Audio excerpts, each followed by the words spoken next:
5.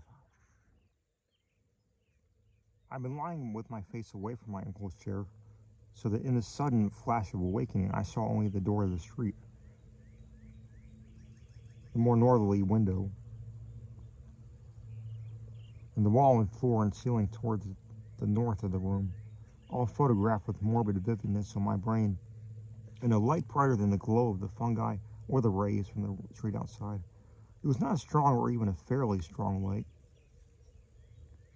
Certainly not strong enough to read an average book by. But it cast a shadow of myself and the cot on the floor, and had a yellowish penetrating force that hinted at things more potent than luminosity. This I perceived with unhealthy sharpness, despite the fact that two of my other senses were violently assailed. For all my ears rang the reverberations of that shocking scream, while my nostrils revolted at the stench which filled the place. My mind, as alert as my senses, recognized the gravely unusual, and almost automatically I leaped up and turned to grasp the destructive instruments which we had left trained on the moldy spot before this fireplace. As I turned, I dreaded what I was to see, for the scream had been in my uncle's voice, and I knew not against what menace I should have to defend him and myself. Yet, after all, the sight was worse than I had dreaded. There were horrors beyond horrors, and this was one of those nuclei of all dreamable hideousness, which the cosmos saves to blast an accursed and unhappy few. Out of the fungus-ridden earth steamed up a vaporous corpse light, yellow and diseased, which bubbled and lapped to a gigantic height in vague outlines half human and half monstrous, through which I could see the chimney and fireplace beyond. It was all eyes, wolfish and mocking, and the rugose insect-like head dissolved at a top to a thin stream of mist which curled putridly about and finally vanished up the chimney. I say that I saw this thing, but it is only in conscious retrospection that I ever definitely trace its damnable approach to form. At the time, it was only to me only a seething, dimly phosphorescent cloud of fungus loathsomeness, enveloping and dissolving to an abhorrent plasticity, the one object to which all my attention was focused.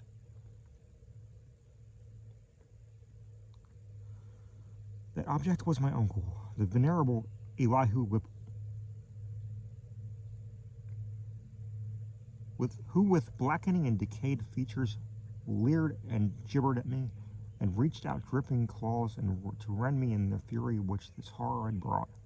It was the sense of routine which kept me from going mad. I drilled myself in preparation for this crucial moment, and blind training saved me. Recognizing the bubbling evil as no substance reachable by matter or material chemistry, and therefore ignoring the flamethrower which loomed at my left, I threw on the current of Crook's tube apparatus and focused toward the scene of immortal and blasphemousness, the strongest ether radiations which man's art can arouse from its spaces and fluids of nature. There was a bluish haze and a frenzied sputtering, and the yellowish phosphorescence grew dimmer to my eyes, but I saw the dimness was only that of contrast, and that the waves from the machine had no effect whatever. Then, in the midst of the demoniac spectacle, I saw a fresh horror which brought cries to my lips and sent me fumbling and staggering towards the unlocked door to the quiet street.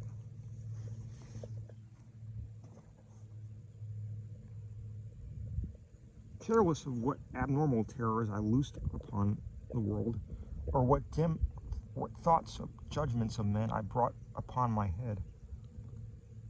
In that dim blend of blue and yellow, the form of my uncle had commenced a nauseous liquefaction, whose essence eludes all description.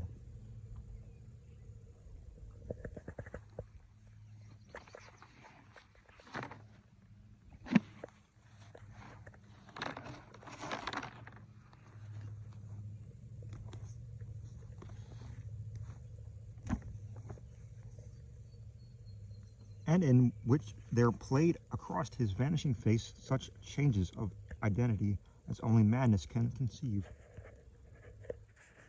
He was at once a devil in multitude, a charnel house and a pageant. Lit by the mixed and uncertain beams, that gelatinous face assumed a dozen, a score, 100 aspects grinning, as it sank to the ground on a body that melted like tallow, in the caricatured likeness of legions strange and yet not strange. I saw the features of the Harris line, masculine and feminine, adult and infantile, and other features old and young, coarse and refined, familiar and unfamiliar. For a second there flashed a degraded counterfeit of miniature or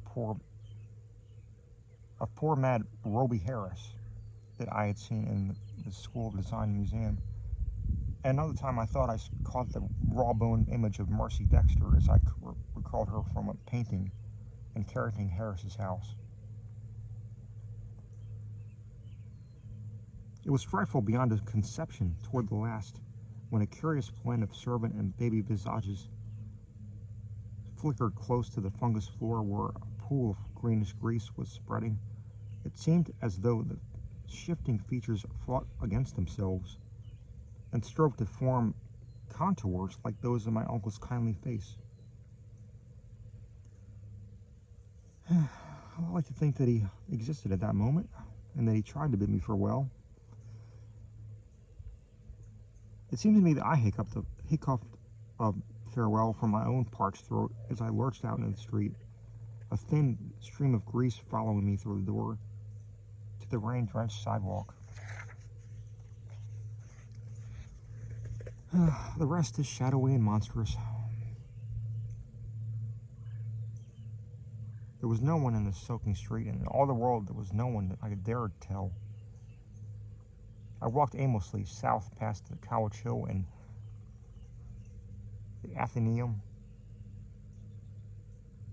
down Hopkins Street, and over the bridge to the business section where tall buildings seemed to guard me, as modern material things guarded the world from ancient and unwholesome wonder.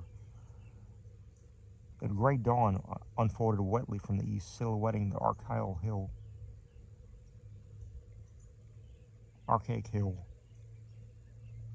and the venerable steeples, beckoning me to the place where my terrible work was still unfinished.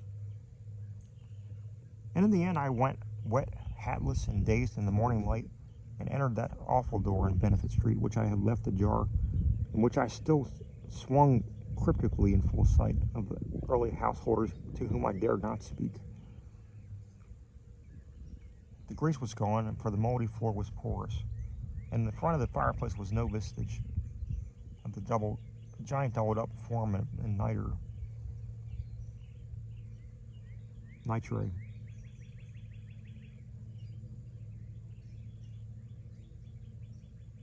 I looked at the cot, the chairs, the instrument, my neglected hat, and this yellowed straw hat of my uncle.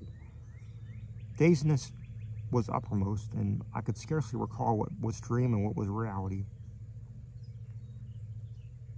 Then thought trickled back, and I knew I had witnessed things more horrible than I had dreamed. Sitting down, I tried to conjecture as nearly as sanity would just let me just what had happened and how I might end the horror if indeed it had been real. Matter it seemed not to be, nor either, nor anything else conceivable by mortal mind. What then but some exotic emanation, some vampirish vapor, such as Exeter rustics tell as of a lurking of certain churchyards? This I felt was the clue. And again I looked at the floor before the fireplace where the mold and nitrate had taken strange forms. In 10 minutes my mind was made up, and taking my hat I set off for home, where I bathed, ate, and gave to my telephone an order for a pickaxe, a spade, a military gas mask, and 6 carboys of sulfuric acid, all to be delivered the next morning at the cellar door of the Shunned House in Benefit Street. After that I tried to sleep, and failing, passing hours in reading and composition in inane verses to counteract my mood. At 11 a.m. the next day I commenced digging. It was sunny weather, and I was glad of that.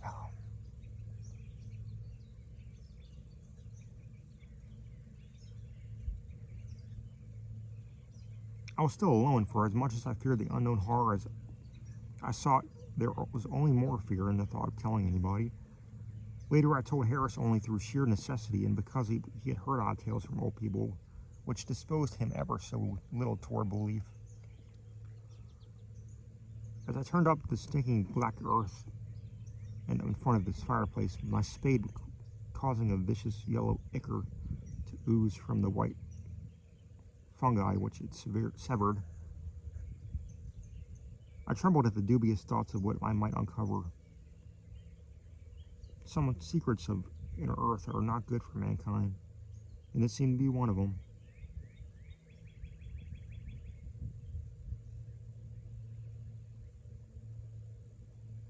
My hand shook perceptibly, but I delved. After a while, standing in the large hole I had made, with the deepening of the hole, which was about 6 feet square, the evil smell increased, and I lost all doubt of my imminent contact with the hellish thing whose emanations had cursed the house for over a century and a half. I wondered what it looked like, what in form and substance would be, and how big it might have waxed through the long ages of life-sucking. At length, I climbed out of the hole and dispersed the heaped-up dirt, and then arranging the great carboys of acid around and near two sides, so that when necessary I might empty them all down the aperture in quick succession.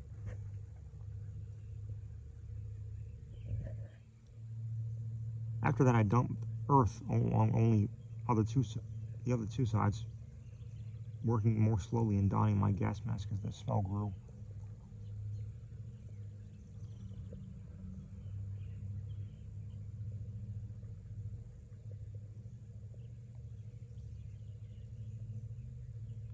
I was nearly unnerved at my proximity to a nameless thing at the bottom of the pit.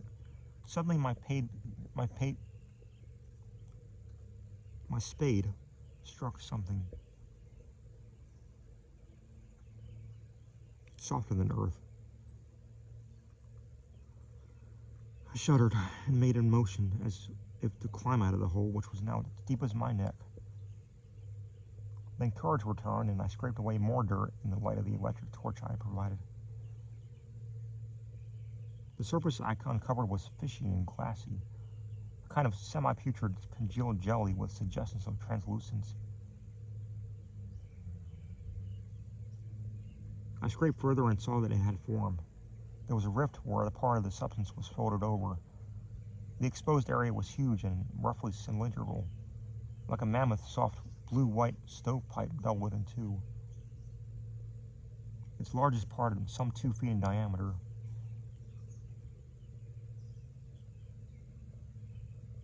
Still more I scraped, and then abruptly I leaped out of the hole and away from the filthy thing, frantically unstopping and tilting the heavy carboys and precipitating their corrosive contents one after another down that charnel gulf and upon the unthinkable abnormality whose tightened elbow I had seen.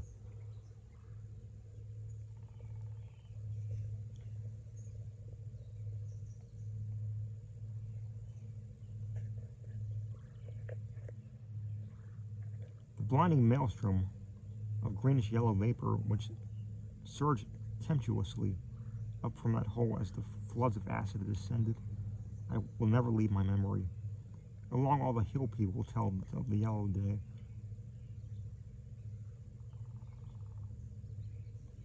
When virulent and horrible fumes arose from the factory waste dump in the Providence River, but I know how mistaken they are as to the source. They tell, too, of the hideous roar which at the same time came from some disordered water pipe or gas main underground. But again, I could correct them if they dared.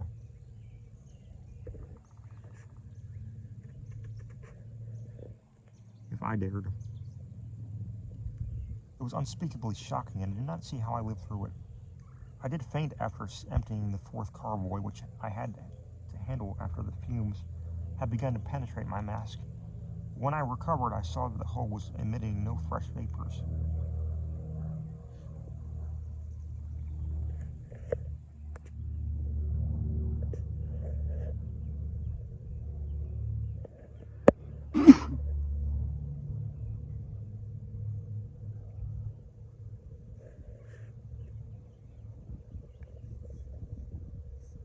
2 remaining carboys I emptied down without particular result, and after a time I felt it safe to shovel the earth back into the pit. It was twilight before I was done, but fear had gone out of the place. The dampness was less foetid, and all the strange fungi had withered to a kind of harmless gray powder which blew ash-like along the floor. One of the earth's nethermost terrors had perished forever, and if there be a hell, it had received at last the demon soul of an unhallowed thing. And as I patted down the last spadeful of mold, I shed my first of many tears, with which I paid unaffected tribute to my beloved uncle's memory. The next spring, no more pale grass and strange weeds came up in the Shunned House's terrace garden, and shortly afterward, Carrington Harris rented the place. It is still spectral, but its strangeness fascinates me, and I should find mixed with my relief a queer regret when it is torn down to make way for a tawdry shop or a vulgar apartment building.